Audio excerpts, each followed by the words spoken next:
Brake system warning. What it looks like. A Pokemon gym is nearby. What it is. The brake system warning light. This warning light illuminates when there is a problem with your brakes. You may also see a light that says, brake. This can indicate that the parking brake is applied, there is low brake fluid, or the brake system needs to be inspected immediately. If the light only comes on when you pressing down on the brake pedal, you may have a problem with your hydraulic circuits, bad hose, leaky disc caliper, or something else. If the pedal feels loose or goes to the floor, pull the vehicle over as soon as safely possible. What to do? Check the brake fluid and make sure the parking brake isn't on.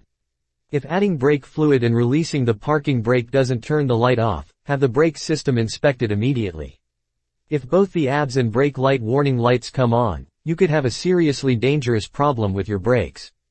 Stop the car as soon as safely possible and get your brake system inspected. Thanks for watching, and subscribe for more. If you find this video useful, please like and share it with your friends, and if you have any questions, leave a comment, we'll respond.